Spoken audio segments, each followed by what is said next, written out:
Salut tout le monde, contente de vous retrouver. Alors, ceux qui vont être un petit peu moins contents à l'issue de cette vidéo, ce sont ceux d'entre vous qui sont ophiophobes. L'ophiophobie étant la phobie des serpents.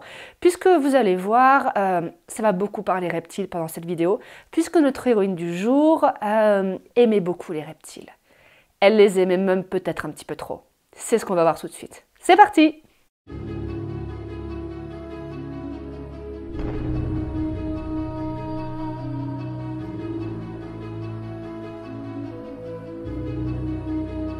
Alors Grace Olive Wiley naît dans une petite ferme au Kansas en 1883. Et dès le début, c'est une petite fille un petit peu originale. C'est-à-dire que, alors que ses copines se passionnent pour les chats, pour les poneys, elle se passionne pour les insectes. Donc c'est tout naturellement qu'elle devient par la suite entomologiste, à savoir une biologiste spécialisée dans l'étude des insectes. Et je crois même qu'elle était la première entomologiste femme d'Amérique du Nord. Et elle va être une bonne entomologiste. Elle va faire plein de découvertes, elle va passer beaucoup de temps sur le terrain, tant et si bien qu'elle va être nommée conservatrice au Muséum d'histoire naturelle de Minneapolis.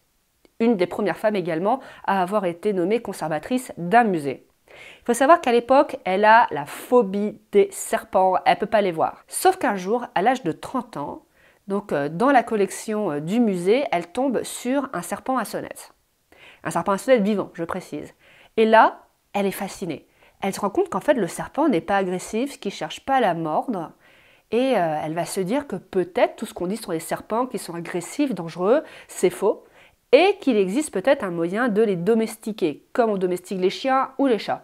Et là, à partir de ce jour, elle va boire serpent, elle va manger serpent, elle va respirer serpent. Sa vie va tourner autour des reptiles. Et elle va donc se reconvertir vers l'herpétologie, à savoir la science des reptiles.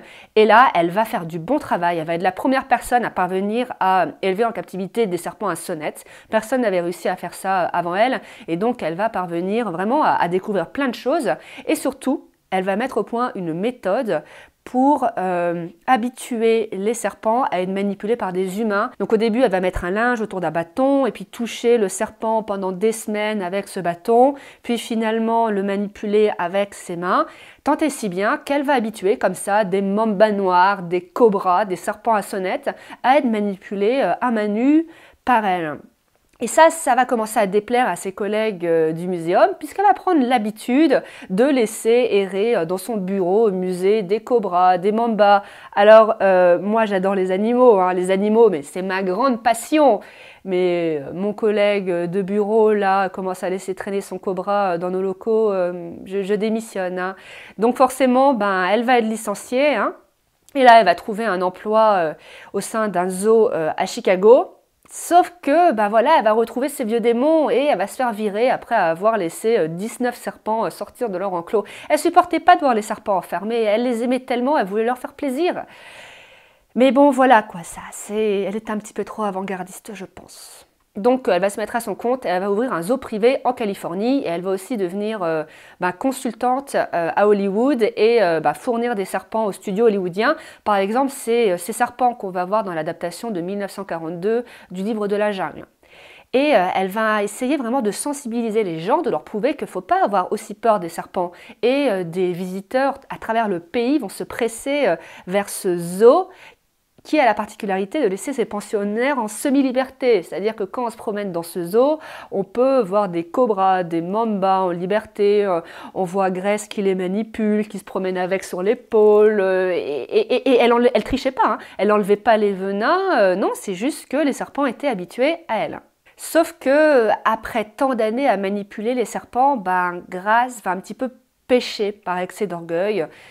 En 1945, elle reçoit un journaliste et le journaliste veut faire un reportage photo et veut notamment une photo avec un cobra qui déploie sa collerette. Voyez.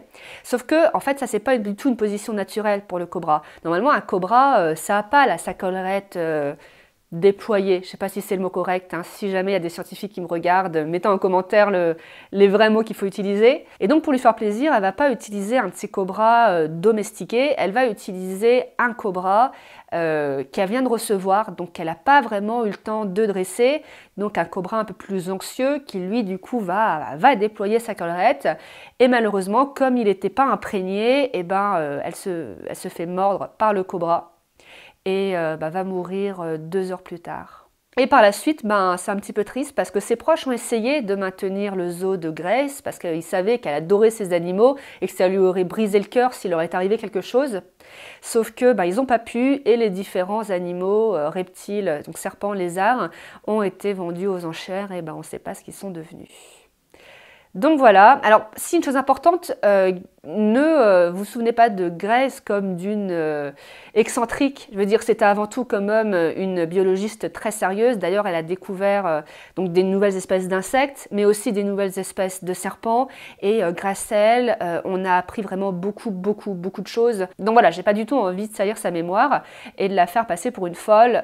Gardez à l'esprit que c'était vraiment une scientifique très en avance sur son temps, une passionnée d'animaux, une femme aussi courageuse, parce que franchement, faut le faire pour manipuler un mamba noir ou un cobra à main nue.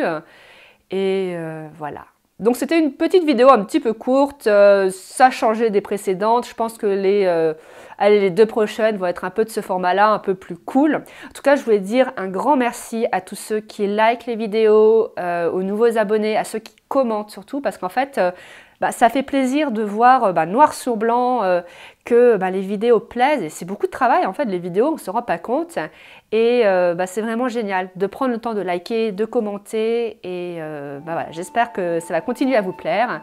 Et je vous dis à bientôt pour vous parler d'une autre badass. Salut!